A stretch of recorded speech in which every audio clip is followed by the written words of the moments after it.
The warm rays of the early afternoon sun cast a gentle glow over the suburban streets as Alicia Evans navigated through the well-manicured roads.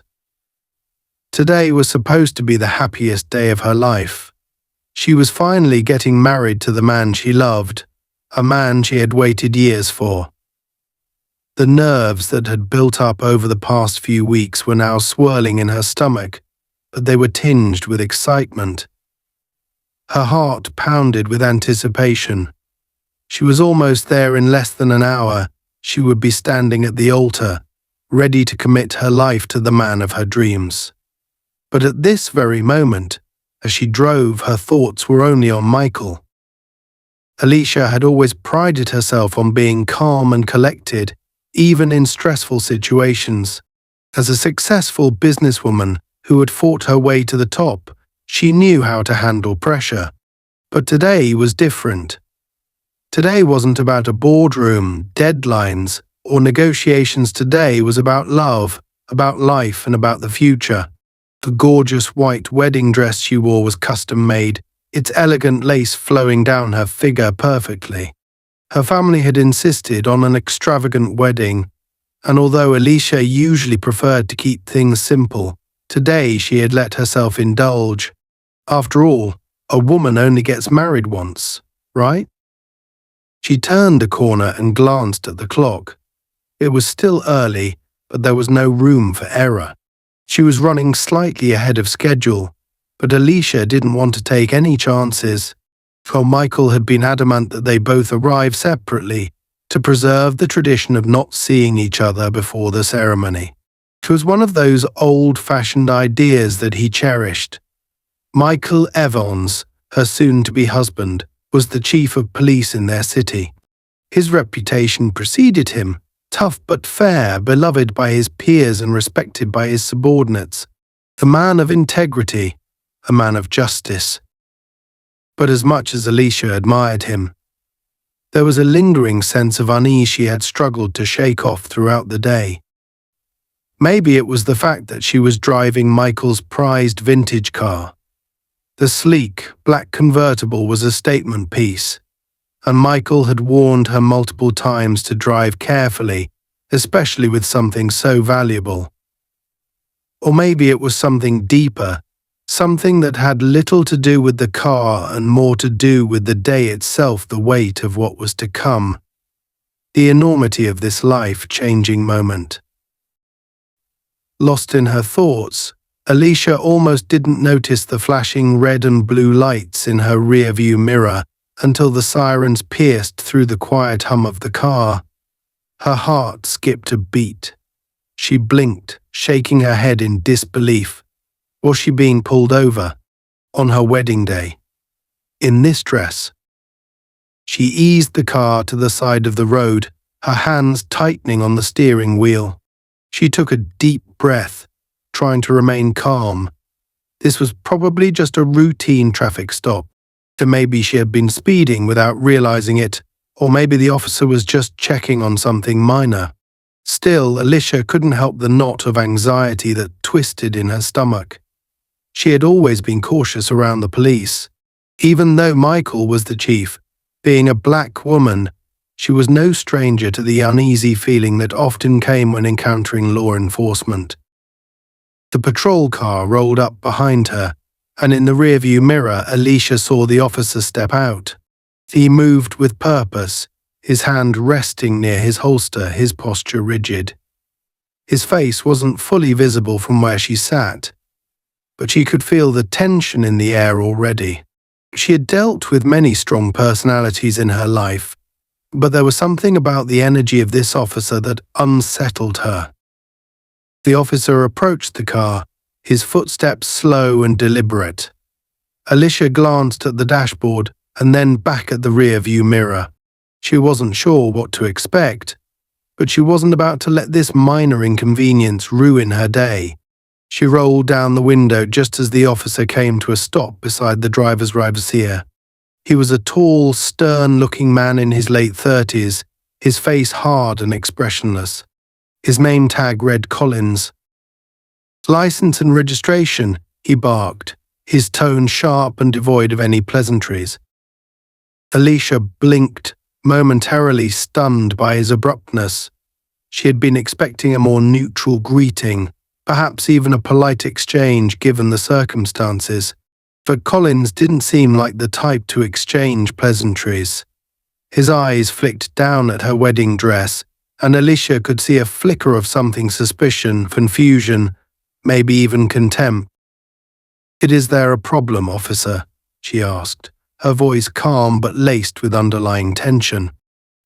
She knew how important it was to maintain control in situations like this.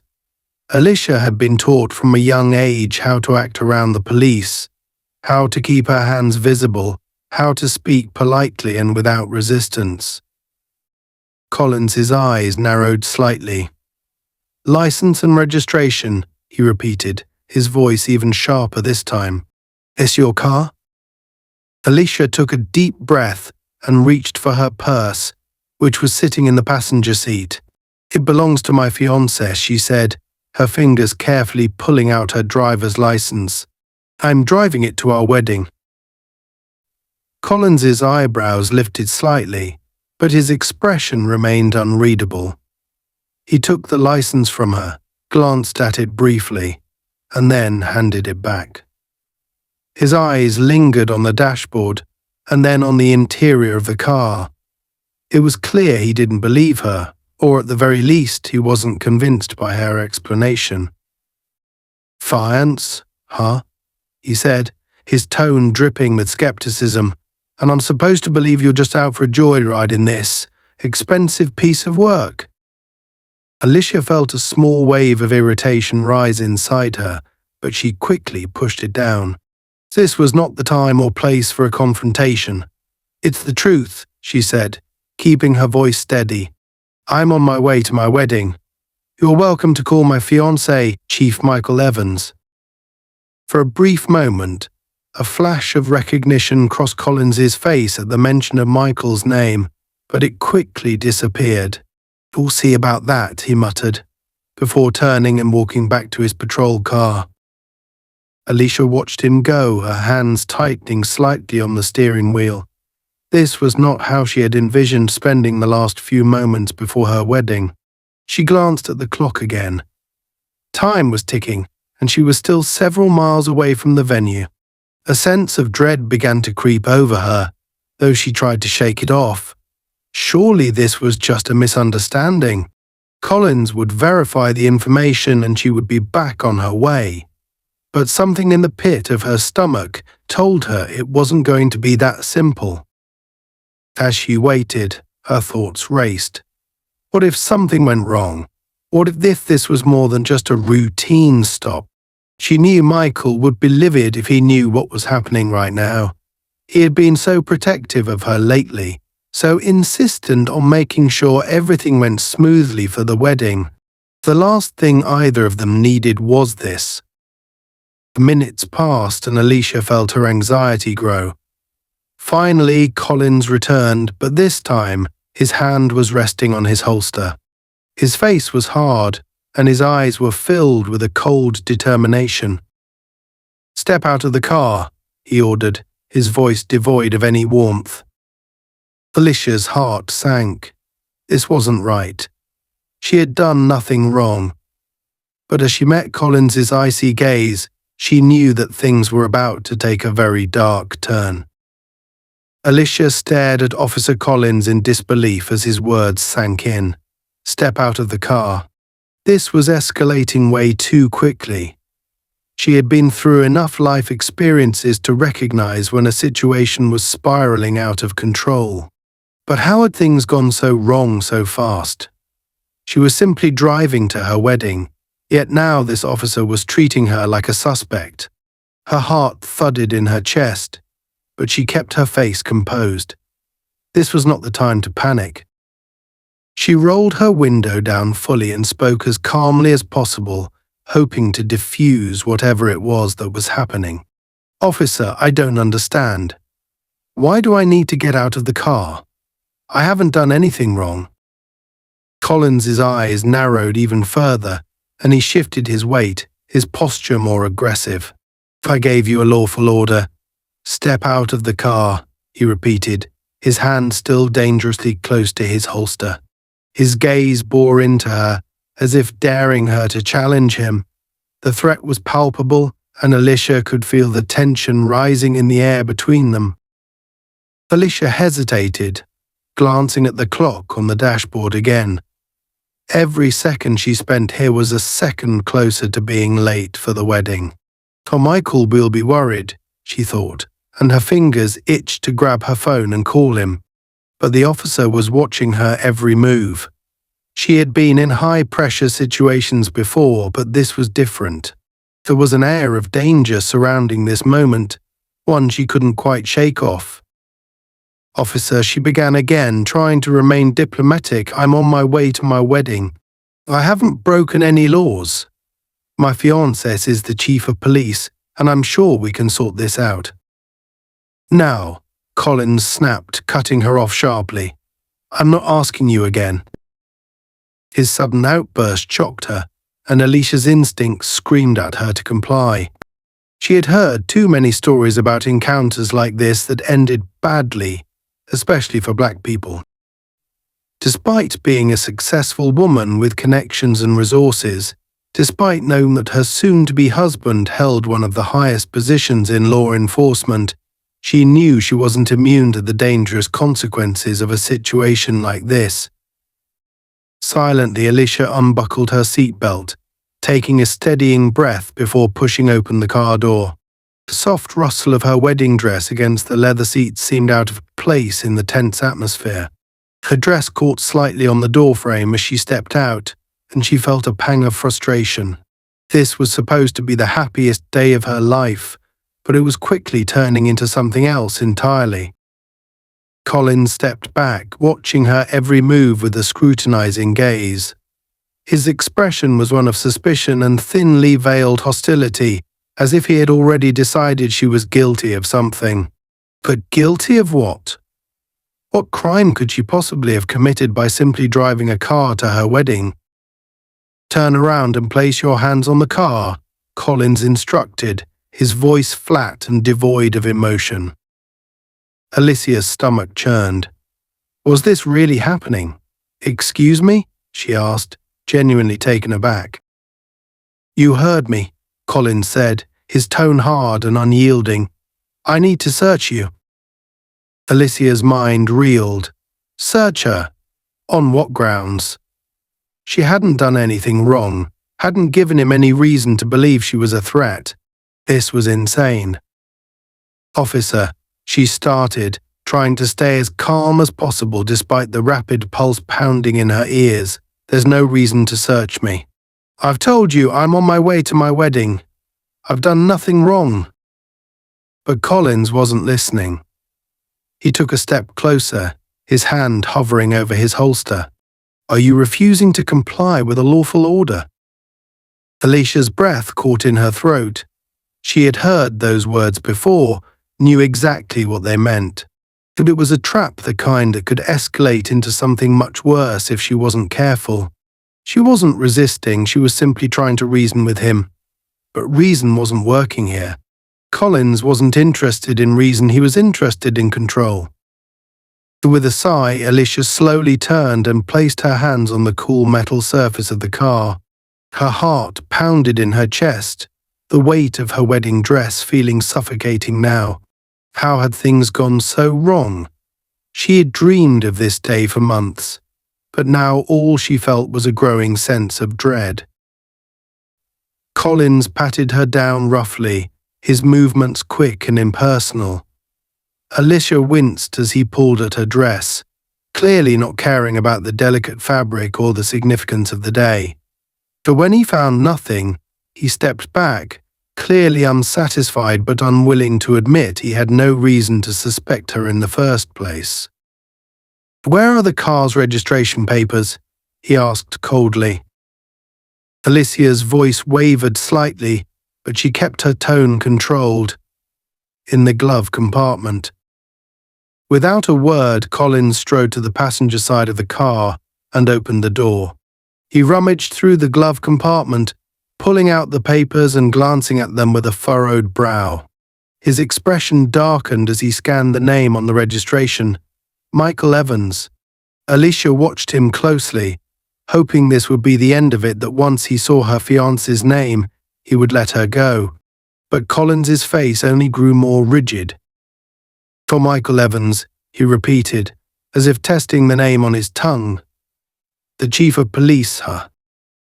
Yes, Alicia confirmed, cautiously stepping away from the car and turning to face him.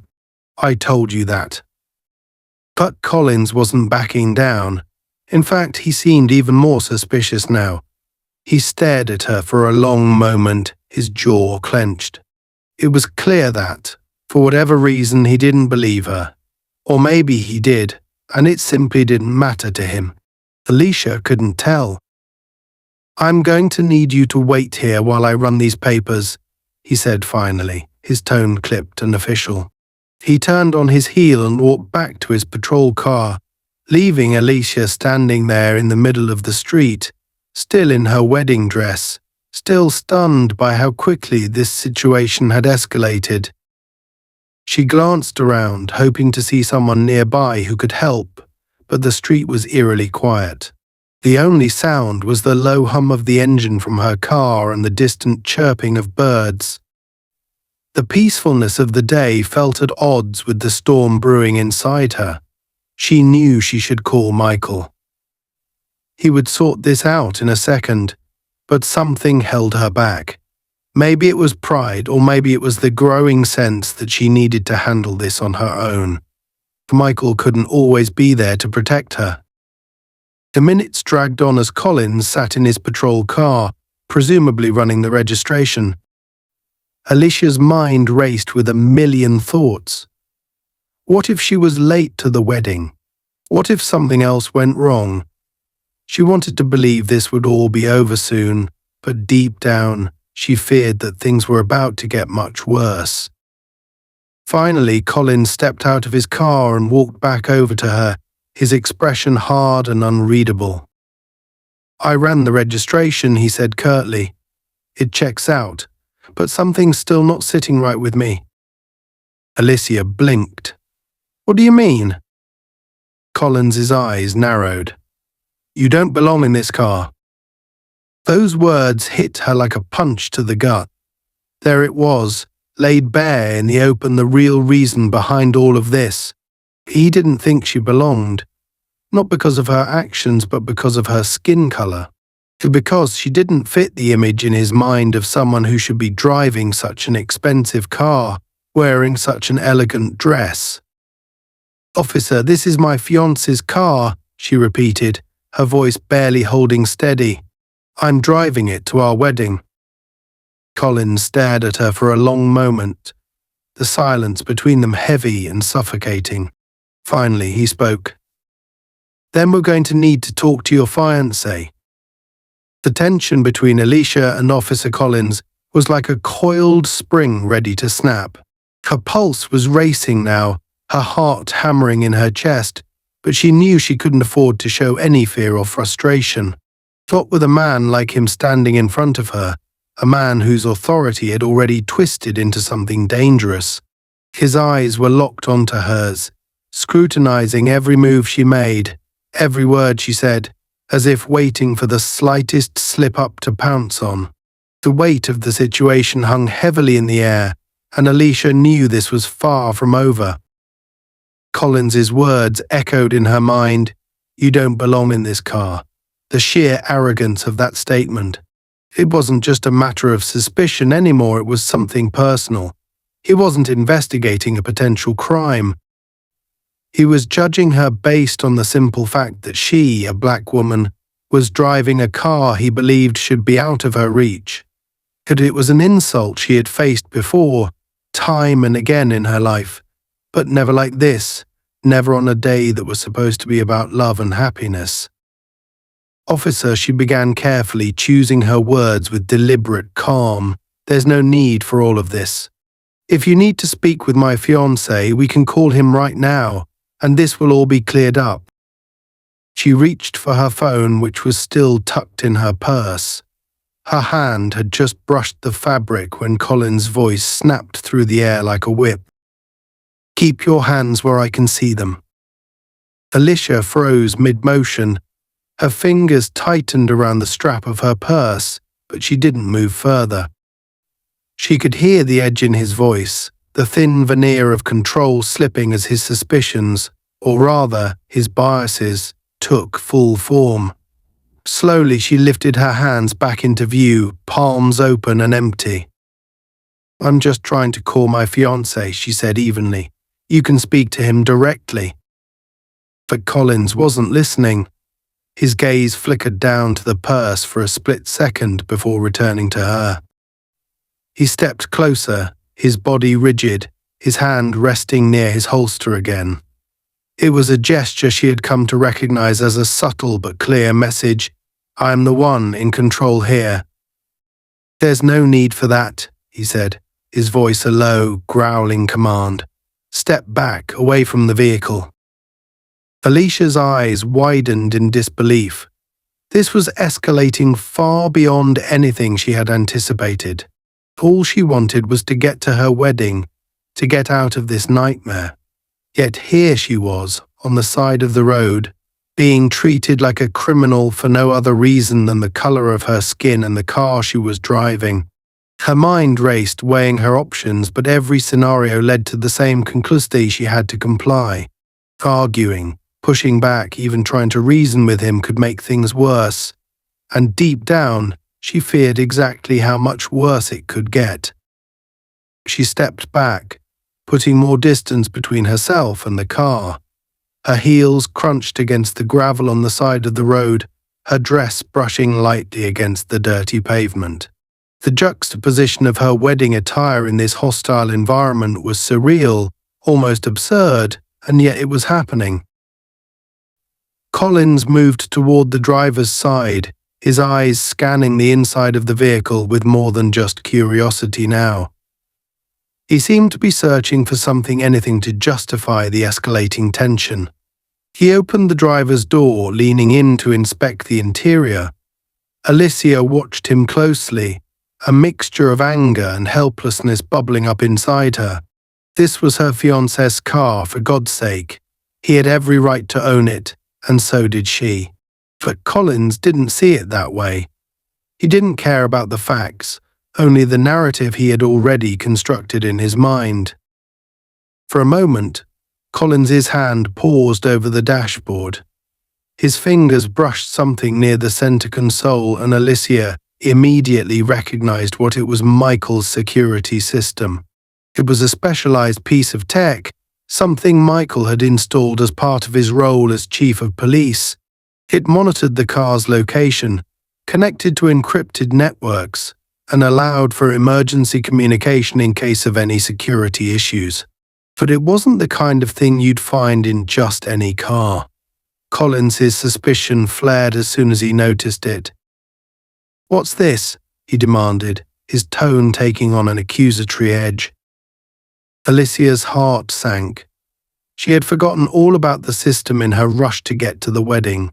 She opened her mouth to explain, but Collins cut her off before she could even form a sentence. "Some kind of hacking device," he snapped. "What are you involved in? Cybercrime? Stolen data?" The absurdity of his accusation hit her like a cold wave.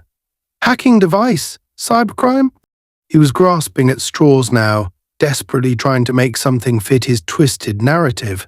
But Alicia wasn't about to let him continue without a fight. "That's part of my fiancé's security system," she said, her voice sharper than she intended. "He's the chief of police. It's standard issue for his position." Collins's eyes narrowed, his skepticism deepening. "Chief of police or not, this doesn't sit right with me. You expect me to believe you're just driving around in this car with this?" Alicia could feel the frustration boiling up inside her, threatening to spill over. This wasn't just about a traffic stop anymore. This was about power, about control, and about proving her innocence in a situation where she had done absolutely nothing wrong. The injustice of it all weighed heavily on her, and she struggled to keep her voice even. "I don't need you to believe me," she said firmly. "Just call my fiancé. He'll confirm everything." But Collins wasn't listening.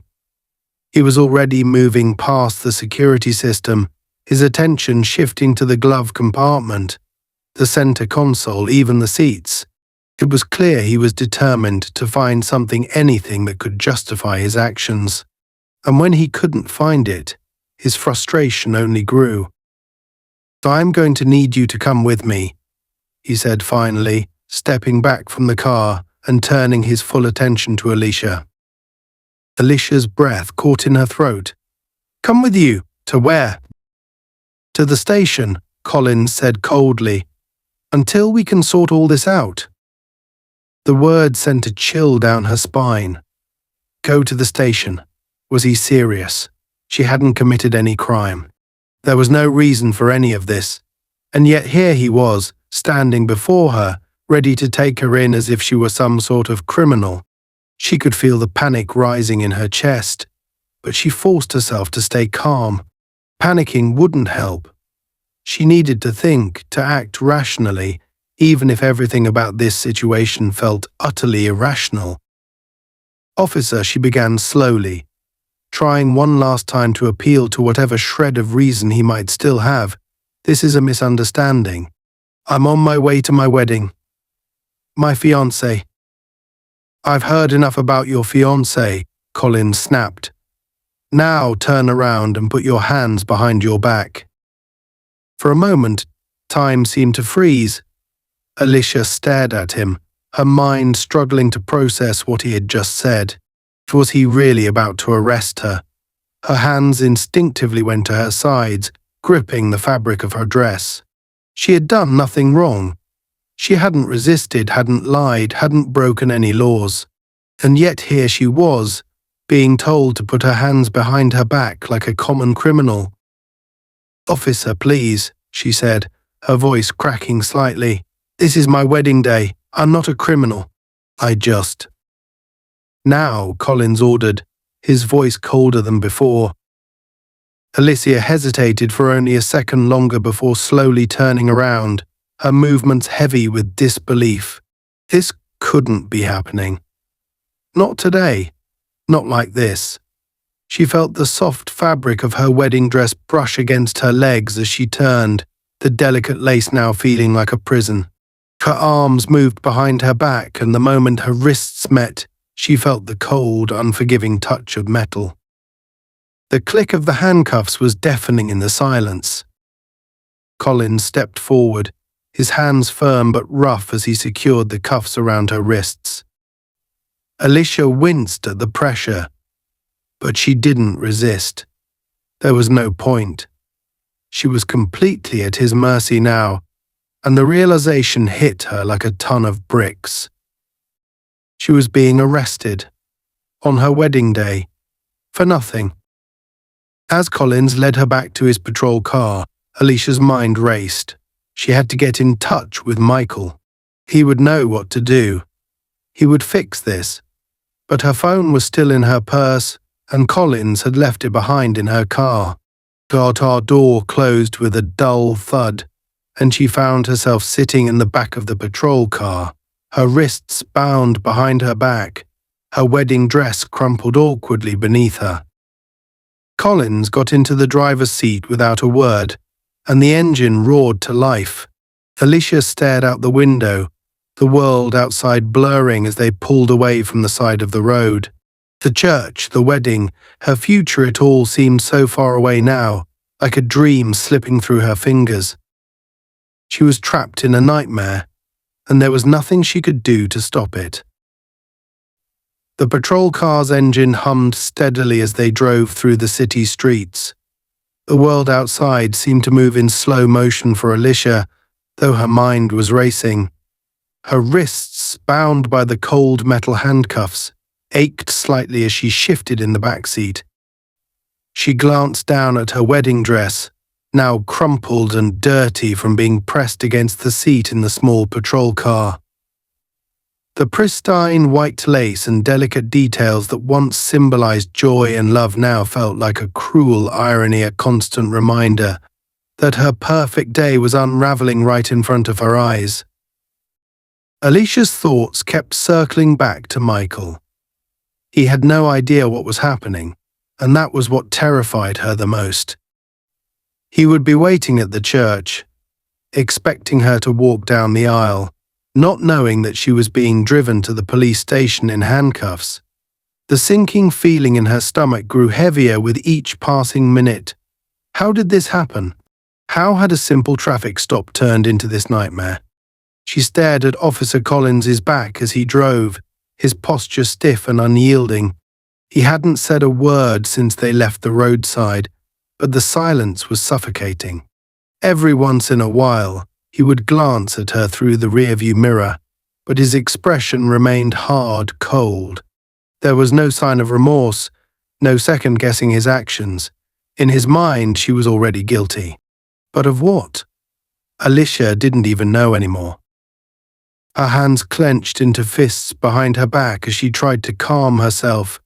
Michael will fix this, she told herself again and again. But the thought was starting to lose its power. What if something went wrong at the station? What if they refused to believe her, even when Michael got involved? Her heart pounded in her chest, and she took a deep breath, trying to center herself. She had to stay focused, had to think clearly. Panic wouldn't help her now. The patrol car turned down a quieter street, and Alicia recognized the direction they were heading toward the downtown precinct. She had been there before, but always on her own terms, visiting Michael when his work hours bled into the night. And never like this, though. Never as a prisoner in the back of a police car. As they neared the station, Alicia noticed two black SUVs parked just ahead. They were sleek and nondescript, blending in with the other cars on the street, but something about them caught her eye. There was a faint, almost imperceptible insignia on one of the SUVs, the same one she had seen on her fiancé's vehicles. Her heart leapt. Could it be Michael's security detail? Were they already looking for her? Collins didn't seem to notice the SUVs as he pulled into the station's parking lot and brought the patrol car to a stop. He climbed out without a word, moving around to the back to open her door. Alicia's pulse quickened. This was her moment. She had to make him understand that her fiancé was nearby, that this was all a mistake. As soon as Collins opened the door, Alicia spoke, her voice steadier than she expected. "Officer Collins, my fiancé is the chief of police. His security team is nearby those SUVs you just passed. If you let me call him, this can all be resolved right now." Collins froze for a moment, the muscles in his jaw twitching as he processed her words. His eyes flicked briefly toward the SUVs in the distance, but his expression didn't soften. Instead, a look of frustration crossed his face, and he yanked her out of the car roughly. "We'll handle this at the station," he muttered through gritted teeth. Alicia stumbled slightly as she stood, the sudden motion sending a sharp pain through her wrists. She was too stunned to react, too overwhelmed by the situation to fight back. Her mind raced. Why was Collins so determined to ignore everything she was telling him? Why was he so set on treating her like a criminal, even when the truth was right in front of him? As Collins marched her toward the entrance of the station, Alicia cast one last glance at the SUVs. There were people inside, watching. She couldn't see them clearly, but she could feel their eyes on her. And then, as if in response to her silent plea for help, the engine of one of the SUVs roared to life. Collins jerked her forward, pulling her toward the station doors just as the black SUV sped toward them. The tires screeched as the vehicle came to a sudden stop directly in front of the station. Before Alicia could fully comprehend what was happening, the door of the SUV swung open, and a figure stepped out, tall, broad-shouldered, and exuding an air of authority. It was Michael. For a moment, everything else faded away.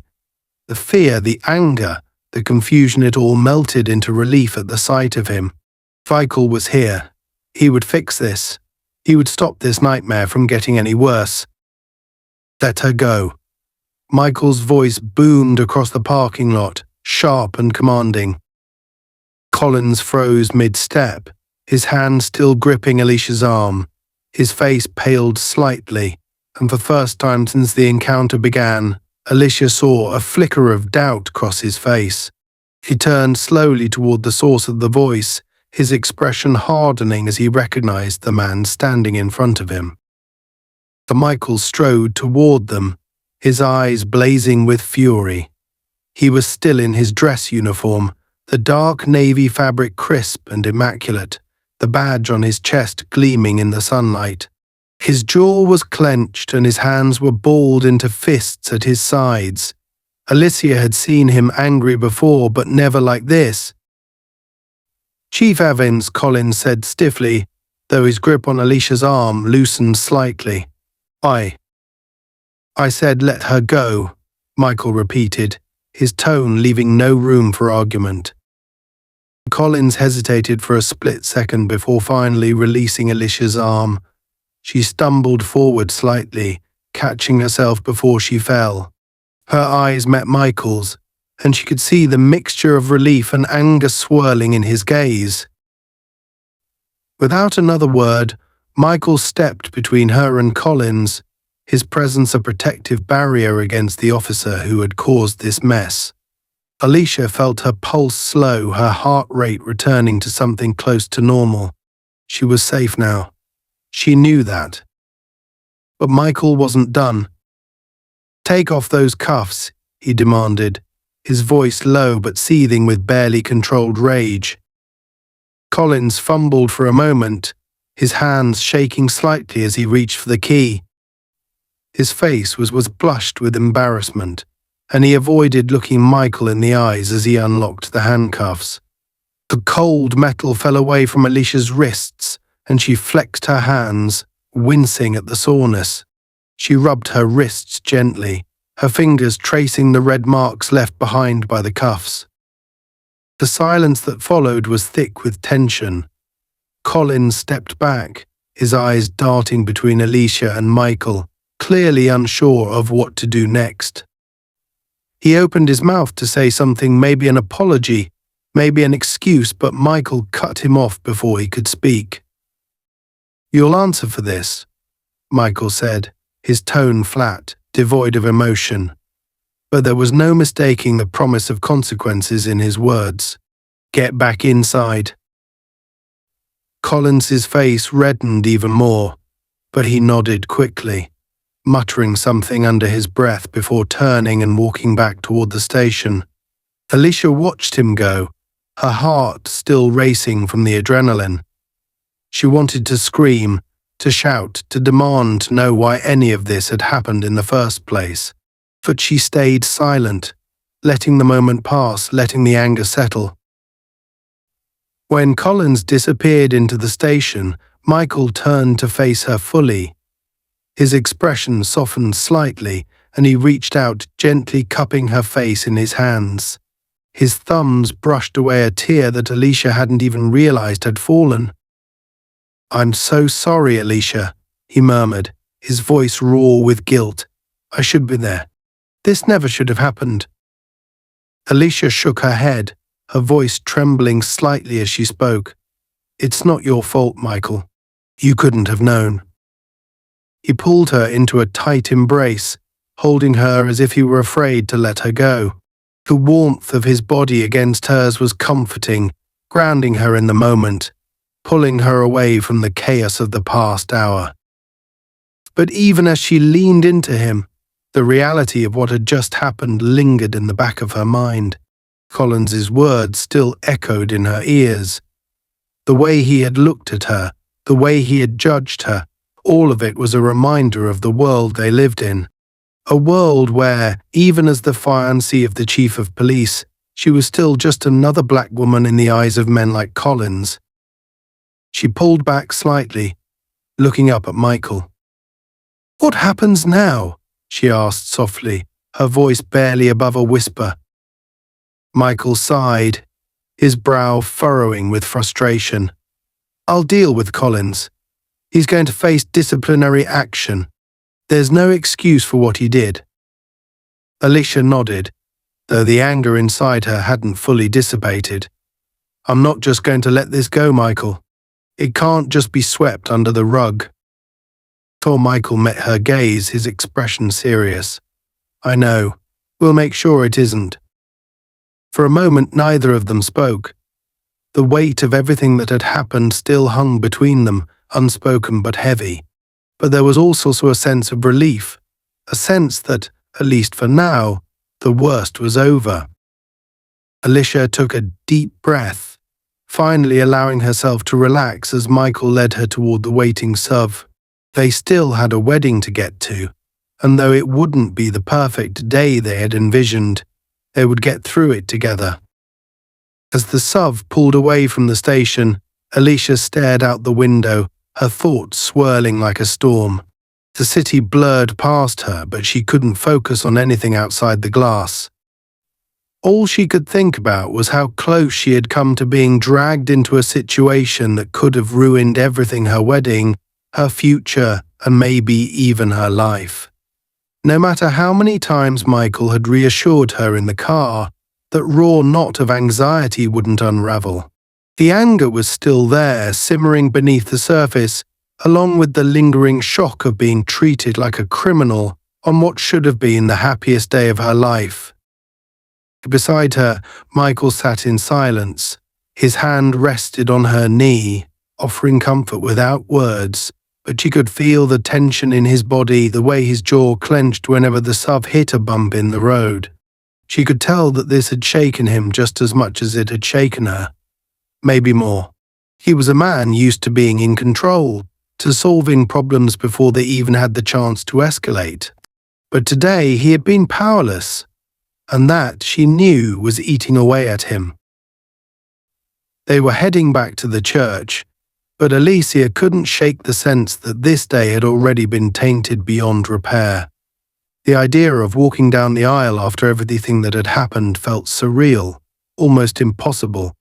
Her wrists still ached from the handcuffs, and the memory of Collins's cold, accusatory voice lingered in her mind like a bad dream. How could she just brush it off, pretend like nothing had happened, and step into a moment that was supposed to symbolize love and unity? The SUV slowed as it neared the church, the tall spires coming into view against the backdrop of a clear, sunny sky. People were milling around outside, guests in their best attire, all smiles and anticipation. But Alicia felt none of that joy now. She felt distant, like she was watching someone else's wedding unfold. It didn't feel real anymore. The car came to a stop, and Michael turned to her, his eyes full of concern. "Alicia, we don't have to do this right now," he said softly. "If you're not ready, we can postpone it. I know today's been hell." Alicia looked at him, her heart aching at the sight of his worry. She knew he would call the whole thing off in a second if she asked him to.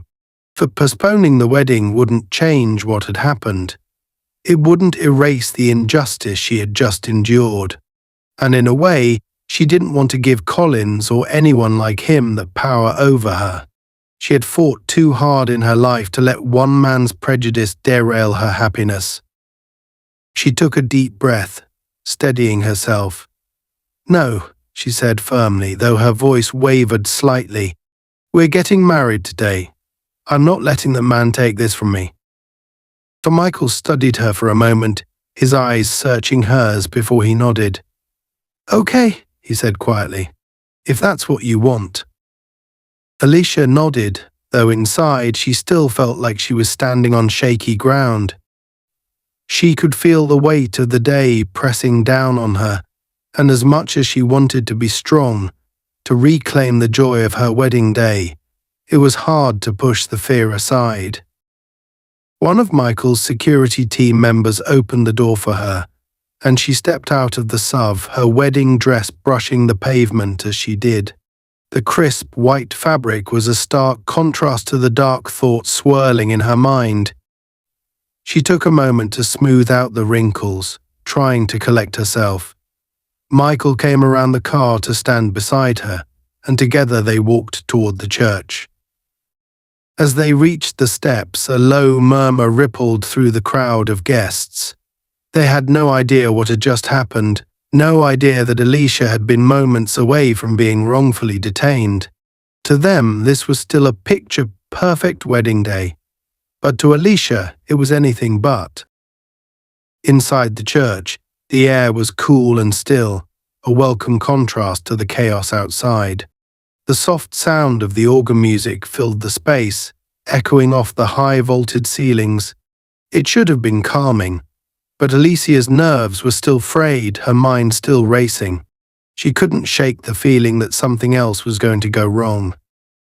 As they moved further into the church, Alicia caught sight of her maid of honor, Danielle, standing near the front.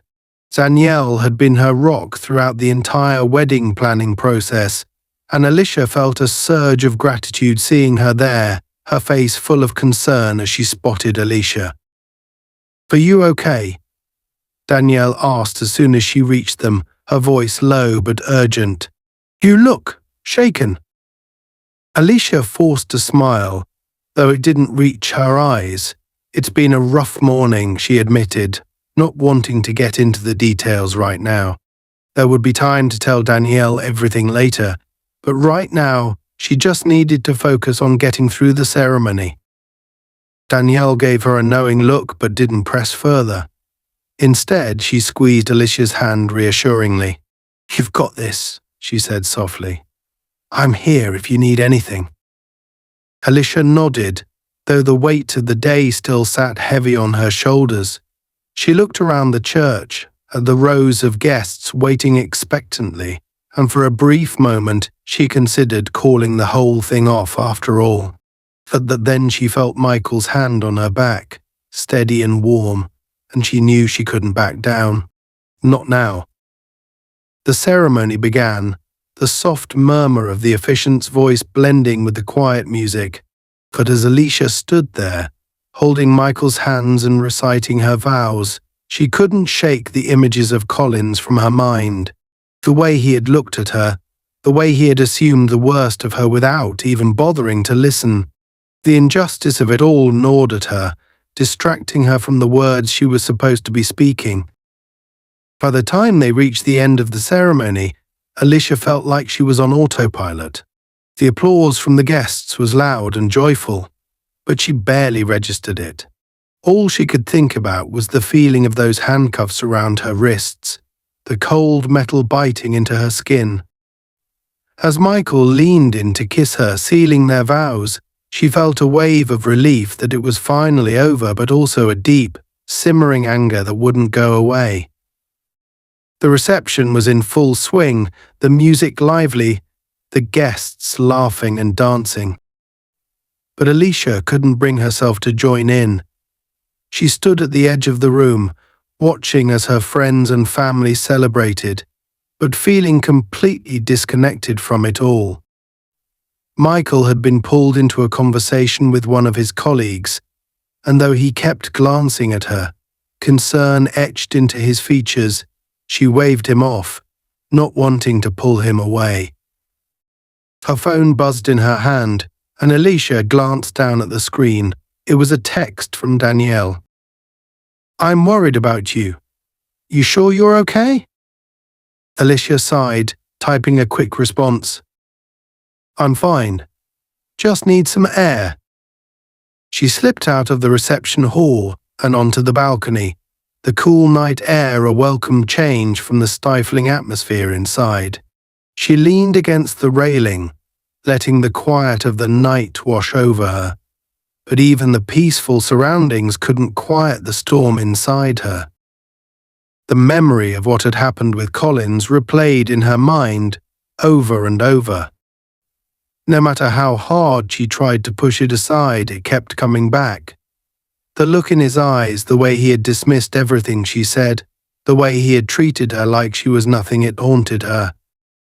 A sound behind her made her turn, and she saw Danielle stepping onto the balcony, a look of concern still on her face.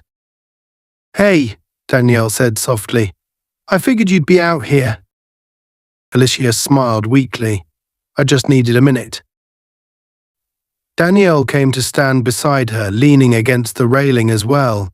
For a moment, neither of them spoke, the silence between them comfortable but heavy with unspoken words. Finally, Danielle broke the silence. "You want to talk about it?" Alicia hesitated. She hadn't planned on telling Danielle everything tonight. She didn't want to bring that darkness into the wedding celebration. But at the same time, she knew she couldn't keep it bottled up inside forever.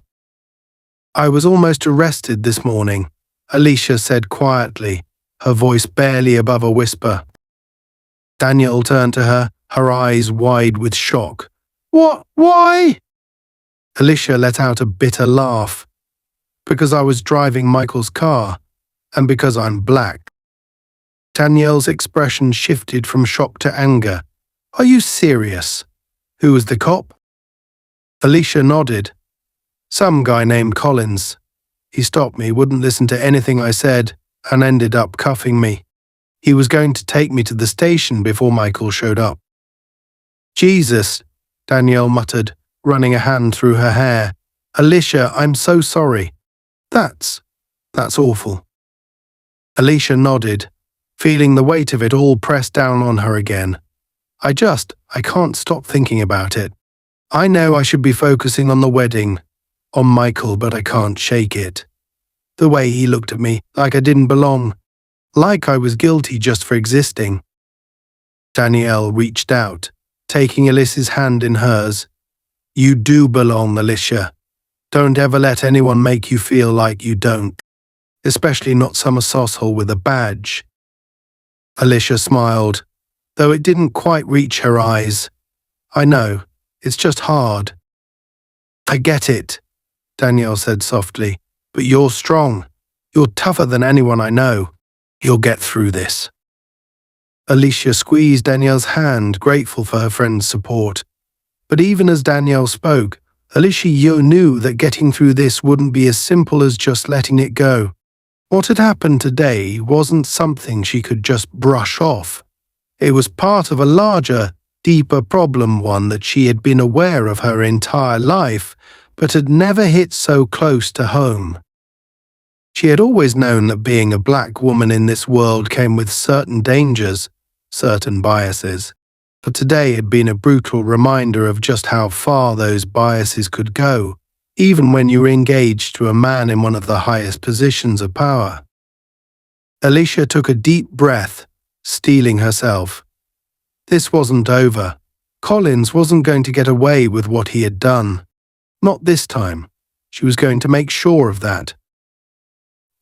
Alicia stood at the edge of the reception hall, her eyes scanning the room as the guests continued to dance and laugh, oblivious to the storm brewing inside her. She had held it together through the ceremony, through the vows and through the smiles and congratulations. But now, as the night wore on, the weight of everything that had happened earlier pressed down on her chest like a stone. No amount of reassuring words from Michael, no soothing glances from Danielle, could erase the feeling of injustice that pulsed through her veins. Her mind kept flashing back to that moment on the side of the road, Collins's cold eyes staring her down as if she were nothing. The powerlessness she had felt in that instant was something she hadn't experienced in years, not since before she had built the life she had now. A successful career, a loving fiancé, respect from her community, none of it had mattered in that moment. She had been reduced to just another black woman in the eyes of that officer, and it enraged her. But it wasn't just the personal insult that burned inside her. It was the knowledge that what had happened to her wasn't an isolated incident. It was part of a much larger problem, one that had been festering in the shadows for far too long.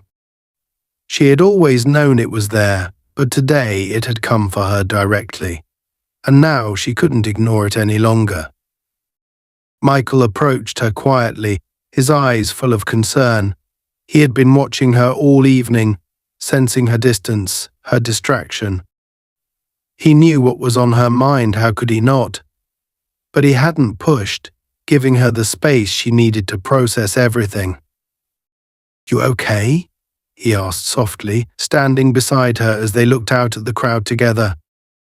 Alicia didn't answer right away. Instead, she took a deep breath, steadying herself.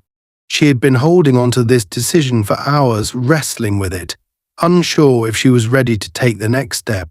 But now, standing here with Michael beside her, she knew she couldn't wait any longer. "No," she said finally, her voice low but firm.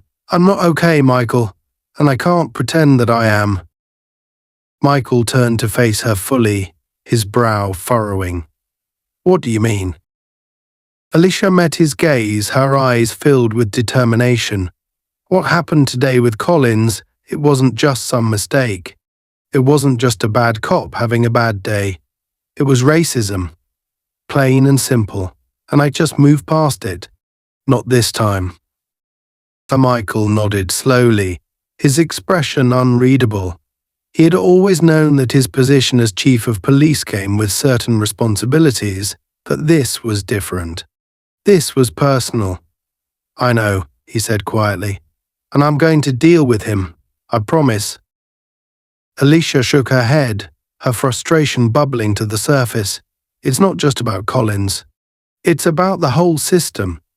You know as well as I do that this kind of thing happens all the time. And it's not going to stop just because one officer gets a slap on the wrist. This has to be bigger than that." Michael sighed, rubbing the back of his neck as he considered her words. "What are you suggesting?" Alicia's heart pounded in her chest as she took a step closer to him, her voice dropping to a whisper. "Do we need to go public with this?" Michael blinked, surprised by her suggestion. "Public, Alicia, that could." "I know what it could do," she interrupted, her tone firm but not angry. "I know it could put us in the spotlight. I know it could make things difficult for you at work. But we can't let fear stop us from doing what's right. People need to know what's happening in their own city, and we have the power to shine a light on it." Michael was silent for a long moment, his eyes searching hers. She could see the wheels turning in his mind, weighing the risks, considering the consequences. She knew he was worried about what this would mean for his career, for their life together. But she also knew that he was a man of integrity, a man who believed in justice just as much as she did. Finally, he exhaled, nodding. "You're right," he said softly. "We can't keep this quiet. People need to know." Alicia felt a surge of relief wash over her, but it was quickly followed by a sense of purpose. This wasn't just about her anymore. This was about every person who had ever been mistreated, dismissed, or dehumanized by a system that was supposed to protect them. This was about making sure that no one else had to go through what she had gone through today. "But we'll need to gather everything," she said, her mind already racing with plans. "The bodycam footage, the records of the stop, everything. We'll talk to the press. We'll make sure this gets out." Michael nodded again, though she could see the tension in his shoulders. He was committed now, but she knew this wasn't going to be easy for him. Going up against his own department, exposing the corruption and racism that had been festering within it for years, it was a monumental task, but it was one he was willing to take on, for her and for the greater good. Alicia reached out and took his hand, squeezing it gently. "Thank you," she whispered, her voice filled with emotion. "Thank you for standing with me." He squeezed her hand in return, his eyes softening as he looked at her. "Always." For a moment they stood there in silence, the weight of their decision settling between them. It wasn't going to be easy. There would be backlash both from the department and from the public, but Alicia knew that they were doing the right thing, and that was what mattered. As they turned to head back into the reception hall, Alicia felt a renewed sense of determination. She wasn't just a bride today. She was a fighter, and she wasn't going to let this injustice go unanswered. But as they rejoined the crowd of guests, something caught Alicia's eye, a figure standing near the entrance, watching them intently. Her breath caught in her throat as she recognized him. It was Collins. He was out of uniform now, dressed in plain clothes, but there was no mistaking the hard set of his jaw, the cold glint in his eyes. He wasn't supposed to be here. How had he even known where the reception was? Alicia's hand tightened around Michael's as she glanced toward the door. "Michael, look," she whispered. So Michael followed her gaze, his expression darkening as he saw Collins. "What the hell is he doing here?" he muttered under his breath, already moving toward the door. But before they could reach him, Collins turned and walked away, disappearing into the night. Alicia's pulse quickened. Something wasn't right. Why had he come here? Was he trying to intimidate them? Was this his way of sending a message? She exchanged a worried glance with Michael, who looked just as unsettled. "We'll deal with him," Michael said, his voice firm. "But not tonight. Tonight is about us." Alicia nodded, though the unease lingered. They may have made the decision to go public, but now it was clear that Collins wasn't going to let them do it without a fight. As they returned to their guests, Alicia couldn't shake the feeling that this was far from over. The days that followed the wedding were anything but peaceful. Alicia had hoped that once she and Michael made the decision to go public, there would be a sense of relief that by speaking out, they would begin the process of healing and seeking justice. But instead, the pressure only mounted. The moment their story hit the media, it spread like wildfire. The bodycam footage of Officer Collins's unjust treatment of Alicia during the traffic stop was aired on every major news outlet. Her pristine wedding dress, her calm but determined demeanor, and Collins's aggressive stance became the center of a heated national debate about race, power, and police misconduct. People were angry, some in support of Alicia and Michael, others defending the actions of the police. What Alicia hadn't anticipated was how deeply this would affect not just her, but Michael as well. The backlash from within the police department was swift. Michael had always been respected by his colleagues, but now some viewed him as a traitor. He was the chief, after all, the man responsible for protecting the integrity of the force. By exposing one of their own, he had disrupted the unspoken rule of loyalty, and that loyalty was turning against him. "Maybe we shouldn't have gone public so soon," Michael admitted one evening as they sat together at home, the flicker of the television casting shadow on their faces. His voice was calm, but Alicia could hear the strain behind it.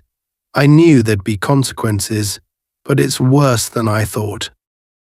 Alicia turned to him, her eyes soft but resolute. "Michael, we did the right thing. We couldn't just let Collins get away with it. If we had stayed silent, we'd be complicit in the same system we're trying to change." Michael rubbed his temples, nodding slowly. "I know. It's not just Collins anymore. The whole department is on edge.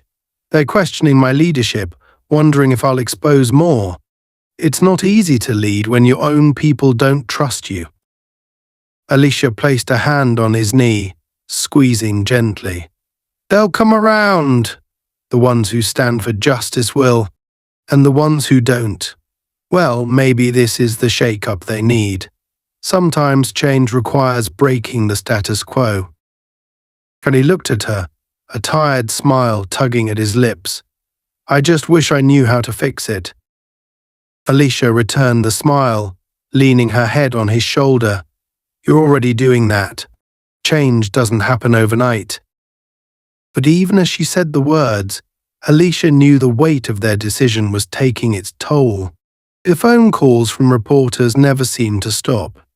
Every morning, their inboxes were flooded with messages, some of support, others full of vitriol. And then there were the threats. Anonymous messages from people who saw Michael's actions as betrayal, or who simply wanted to scare them into silence. But Alicia refused to be scared. She had made her choice, and she wasn't going to back down now. Not when they were so close to real change.